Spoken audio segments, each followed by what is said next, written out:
You set an alarm this morning, you checked your phone, you sat in a chair, stared at a screen, and called it a day. And somewhere in the back of your mind, there is a quiet feeling that something is wrong. Not dramatically wrong, just slightly off. Like you are living a life your body was never designed for. That feeling is not an accident. It is a signal. And if you trace it all the way back, past cities, past farming, past fire, you arrive at a version of yourself that looked almost identical, but spent every single hour of the day in a completely different way. So what did they actually do? What did ancient humans do all day? The real answer is far stranger than you have been told. For most of the 20th century, scientists assumed prehistoric life was brutal. The old narrative was survival, constant survival. Hunting, running, fleeing predators, barely sleeping, always hungry. Thomas Hobbes famously described early human life as nasty, brutish, and short. That image stuck. It became the default assumption. It shaped how we imagined our ancestors. It was almost entirely wrong. In the 1960s, anthropologist Marshall Salins began studying hunter-gatherer societies, still living in traditional ways. Groups in the Kalahari Desert, Aboriginal communities in Australia, forager bands in the Congo Basin. What he found turned the conventional story upside down. He called these groups the original affluent societies, not because they were rich in objects, but because they worked, on average, between 3 and 5 hours per day to meet all of their needs. The rest of the time was theirs. Let that sink in for a moment. 3 to 5 hours. Your ancestors were not running from sunup to sundown trying not to die. They were, by modern standards, extraordinarily leisurely. The anthropologist Richard Lee spent years living alongside the Ee Kung San people of the Kalahari and documented their time in meticulous detail. Adult foragers spent roughly 2 to 3 days per week acquiring food. The other days were open, unscheduled, free. So what did they do with that time? They talked. More than almost anything else, they talked. Studies of contemporary forager groups consistently find that conversation occupies an enormous portion of the day. Not strategic conversation, not meetings, not planning sessions, just talk, stories, gossip, laughter.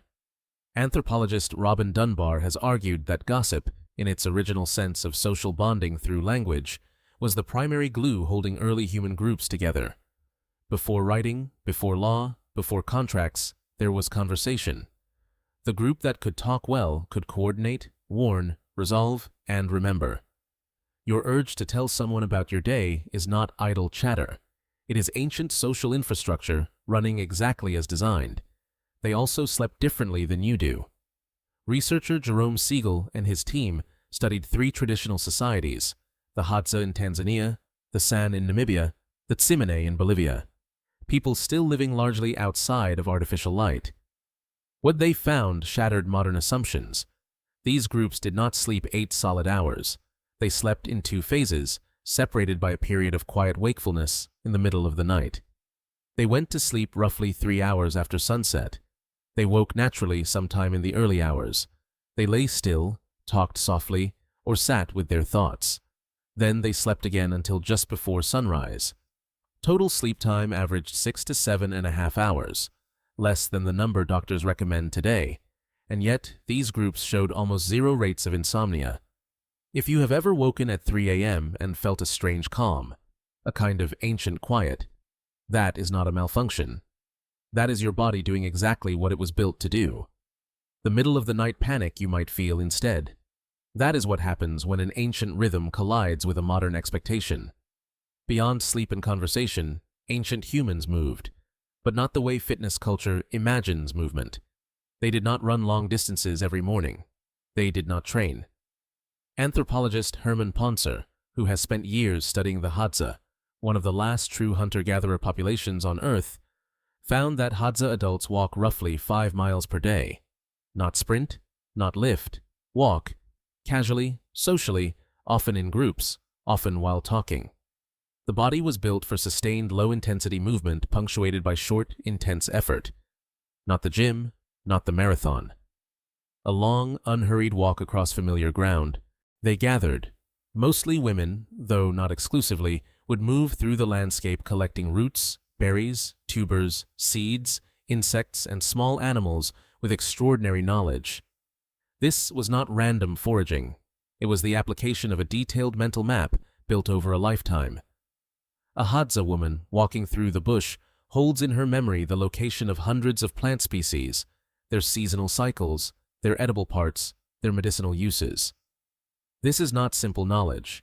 Ecologist Fikret Berberoglu and others studying traditional ecological knowledge have estimated that the cognitive load carried by experienced foragers rivals that of trained scientists in their domain. Your brain, the brain you use to navigate spreadsheets and social media feeds, was built to memorize landscapes. It was built to track where the berries are in the third week after the rains. It was built for a very specific kind of complex, embodied outdoor thinking, and it performs that task with almost superhuman efficiency. You just never ask it to. They played. This is one of the most underappreciated facts in anthropology. Play among adults was not frivolous, it was central. The Hadza play a game involving singing and clapping that can last hours into the night. The Kung engage in elaborate social performance, storytelling, and ritual mimicry. Many forager groups have no word that cleanly separates work from play. The distinction simply does not exist in the same way. A child learning to track animals is playing. A man demonstrating a hunting technique to his nephew is playing. The serious and the joyful were not two different modes. They were the same mode. Your modern brain still craves this fusion. It is why the best work you have ever done probably felt effortless. It is why children learn almost everything through play. The separation of serious from enjoyable is a modern invention, and a deeply uncomfortable one. And they sat with fire. Every evening, almost universally across forager cultures, the group gathered around a fire when the sun went down. Anthropologist Polly Wiesner recorded the conversations that happened around Ju Huan fires in Botswana over decades. She found a striking pattern. Daytime talk was largely practical: food, logistics, conflict. But firelight talk was different. Around the fire, people told stories. Long, elaborate, imaginative stories about the spirit world, about distant places, about events that never happened, and beings that did not exist. Wiesner argues that firelight storytelling was the original engine of human imagination, the nightly ritual through which abstract thinking was practiced, transmitted, and refined. The campfire was the first cinema, the first classroom, the first church, and it ran every single night of your ancestors' lives for hundreds of thousands of years. Now think about what you do when the sun goes down. You sit in a dark room with a glowing rectangle. You watch stories told by strangers. You feel a strange pull toward it that you cannot quite explain, and you stay far later than you intended. This is not a modern weakness. This is an ancient appetite meeting a modern delivery mechanism. The screen is the fire. The pull is exactly the same pull. The need to gather around a light source and watch stories unfold has been wired into you for at least 300,000 years. What did ancient humans actually do all day? They talked and they listened. They walked slowly through familiar landscapes. They slept twice and woke in the quiet middle of the night without fear. They played without calling it play. They carried enormous knowledge inside ordinary-looking minds. And every evening, they gathered around a fire and let the stories come. You still do most of this, just badly, just slightly out of register with the original rhythm. And that quiet feeling, the one that says something is slightly off, is not anxiety. It is not depression. It is your ancient self tapping you on the shoulder, reminding you what the original schedule looked like.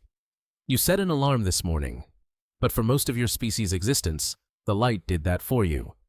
And no one was running late.